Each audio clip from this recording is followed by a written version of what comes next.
The travel world says it embraces gay and lesbian consumers and especially their money. But are these just whispered sweet nothings that have nothing to do with the real world?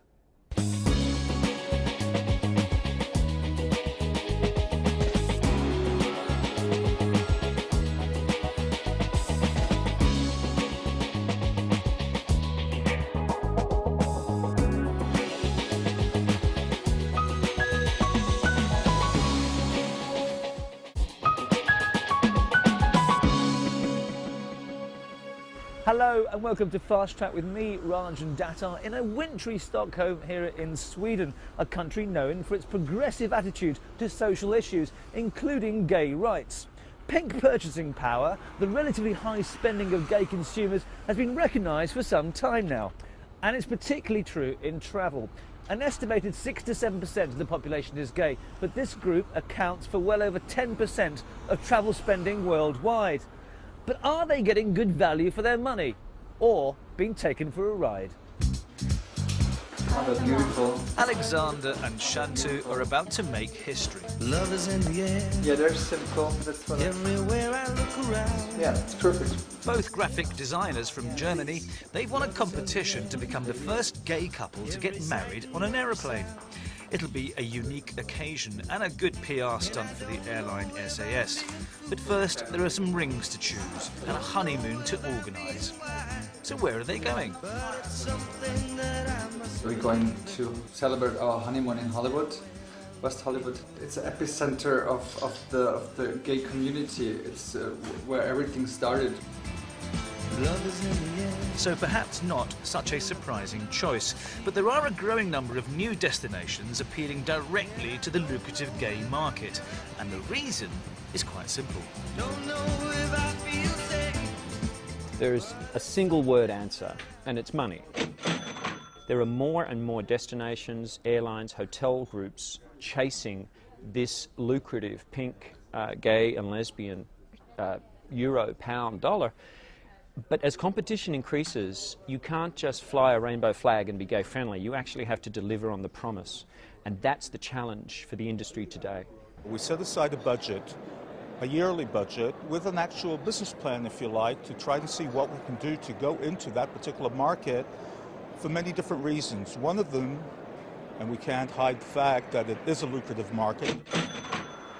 In fact, a new study by Outnow estimates the lesbian and gay market to be worth a potential $142 billion in 2011. Stockholm itself introduced same-sex marriages back in 1988 and prides itself on being a gay-friendly city. The Pride March is the city's biggest event of the year. Stockholm even has a dedicated marketing network for the community, a recognition as much as anything else of its influence in trend setting. A lot of surveys shows that they are frequent travelers. They have a bigger spending account when they travel, and that is of course interesting for a destination. Statistics show that gay and lesbian travelers are extremely loyal to their brands, which is of course very important in a highly competitive market. But it's not just for the gay and lesbians that we're attracting, because you have to remember, I think it's 1 in 3 person either are related to a gay or lesbian person or friends with one, and it's important for them as well. But not all destinations, tour operators or hotel chains have been as thorough as Stockholm. In the rush to get these high spenders on board, many fail to address the unique needs of this market, which is why conferences like this one are being organised. So what about the gay and lesbian traveller that we are trying to attract? But hang on a second, how are lesbian and gay travellers different to anyone else anyway? The answer is that they are not. Lesbian and gay travellers want what everybody else wants. And when you travel, it's not that difficult, it's not rocket science. You want to relax and you want to feel comfortable. That's why you spend your money on going on vacation. Where lesbian and gay people are the same, the environment that they operate in is different because they are not the norm. Do you need help with the luggage? Of course, tolerance and respect is the main demand. As we know, Ian Johnson now goes around the world training hotel staff from major chains, like here at the Hilton in Stockholm. if we're not sure of their marital status, but we know they're a couple, the best thing to do is not to use the word friend, of course, as you know, but partner is a good choice. What should we do if we are not sure if they are a couple or not? There are certain things you can do. You can remind them of what the booking type is. So I'm just checking the details of your booking. I have you on a top floor, away from the elevator, in a double room. Is everything correct? Of course, one obvious problem is homophobia and discrimination. In many cases, that's embedded in local culture and religion. But there are many cases of supposedly liberal countries letting consumers down, as fast-track viewers have been telling us. I was traveling once in Australia and staying in a quote-unquote gay resort. And in this case, it was kind of a dowdy, frumpy sort of place to begin with. And then it seemed that once the sun went down, on the hour, some truckload of local yahoos would come by, stop, pull their truck in front of the resort, yell things like "poofter," blow their horns, and then speed off on their way. I met two American men about 6 months ago who were traveling in Thailand, and they had booked a gay-friendly package and checked into their hotel and were refused a double bed. They were only offered 2 single beds because they were 2 men, so clearly being a gay tour operator or catering to the gay market, it hadn't translated down to the hotels. It would be stupid to imagine that gay travellers are welcome all over the world. Certain countries, for religious and cultural reasons, refuse to even acknowledge them, and homosexuality is actually banned in more than 80 countries. However, many of those places are also historically and culturally very significant. So, are they out of bounds? No, according to the boss of a new company designed to provide cultural holidays for the gay market.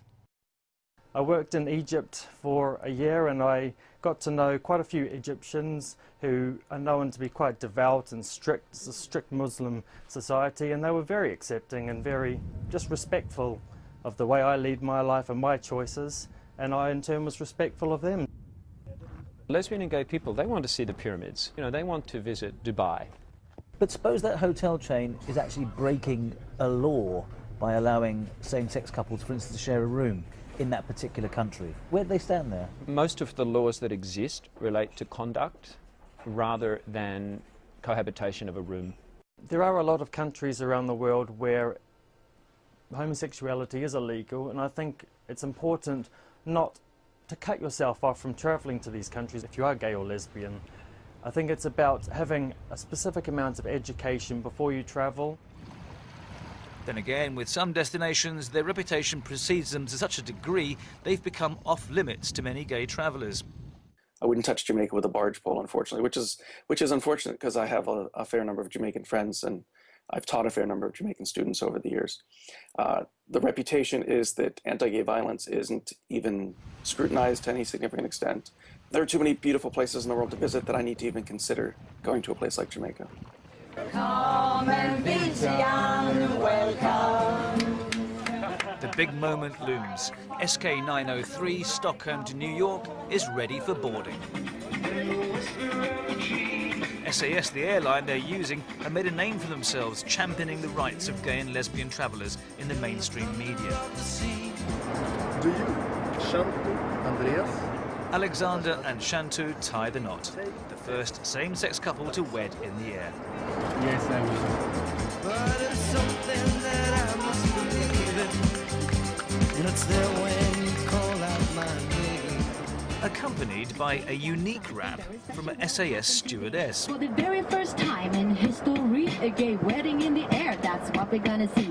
It's a milestone of sorts for the gay community, but still only a staging post on a long journey for acceptance that is far from over. To next level and go high above. Of course, it sounds a little bit strange for us sitting here in the SAS business class, talking about inspiring people to get married and making them fight for their rights, but in the end it is what it is about. Love is in the air, in the rising of the sun.